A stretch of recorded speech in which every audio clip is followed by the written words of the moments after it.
pre-chip inspection. Good morning, I'm Harvey Hernandez and I'll be giving you instructions on RO Unit 167. Checking everything from the lights, fluids, liquids, belts, tires. This is the unit that we use when we move any type of heavy boxes, roll-off boxes, vac boxes.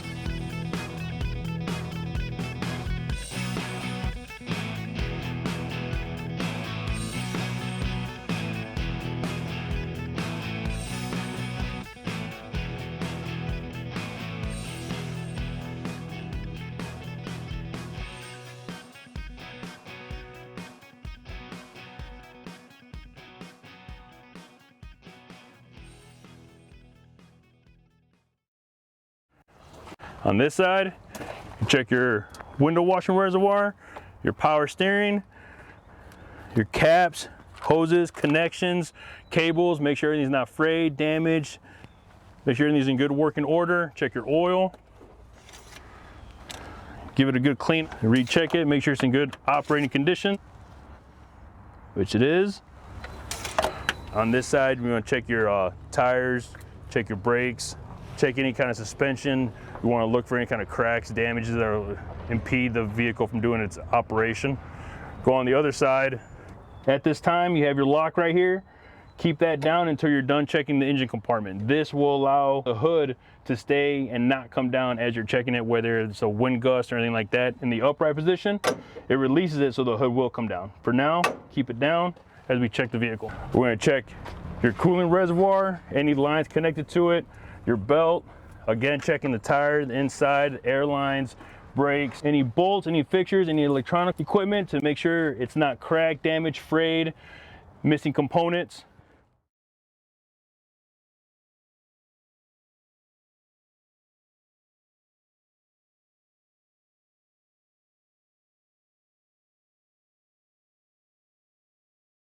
So from here, you're going to start working your way back, checking the tires, the lug nuts, and the markings. Now these right here indicate that they're all in the same direction. They've been torqued down, ready to go. If you see that any of these have been moved in a different direction, it could be a sign of a loose lug nut. Also be checking your hub fluid. Make sure it's in the first line, make sure it's good to go. If more needs to be added, this rubber cap can come off so you can add more fluid as needed and then put the cap back on. As you go back, you check, make sure your tires roll, checking the level in your hubs, making sure you got all the lug nuts, make sure they're tight, secured. Any components on the truck, make sure it's good to go. You continue on this side, checking everything, make sure your lug nuts are secured, make sure nothing's loose, so you don't see no leaks, no liquids.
All the levels are good. We're gonna go ahead and fire it up, let it warm up, and do a functions test on all the equipment, testing your lights, hydraulics, and so on. Turn on your marker lights, headlights, your four-ways.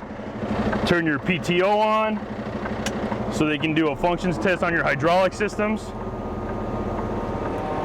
Once the system is going, we can go ahead and close the hood. Once everything's good to go, we see nothing coming out of there, no fluids. This also helps you indicate, make sure you don't got no leaks inside the engine compartment.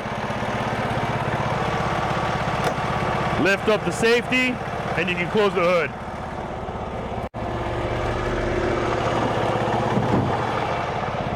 Make sure you latch it,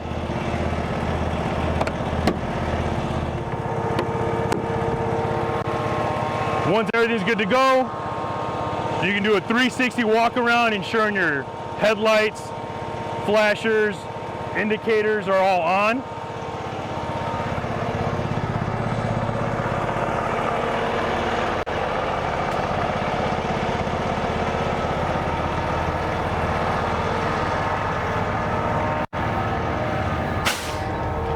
Lights, good.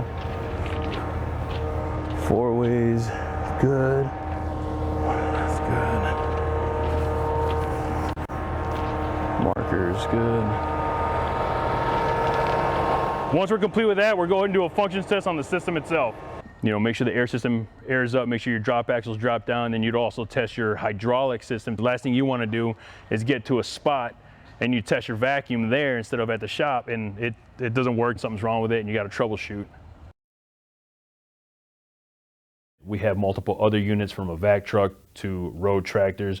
The main thing is you want to test the functionality of it. Last thing you want to do is get to a job site or a facility and your hydraulic system's not work or function correctly. At the end of your daily functions, what you would do is a post-trip. It's the same as your pre-trip. What you're going to do is you're going to check your fluids, check your lights, check your operations of your hydraulic system. This is to ensure that the next person operating the vehicle is getting a good working vehicle. You would do this after about 15 or 20 minutes of letting your vehicle cool down, so that way all your fluids have a chance to relax, so that they're at their checking point as they would be at your pre-check.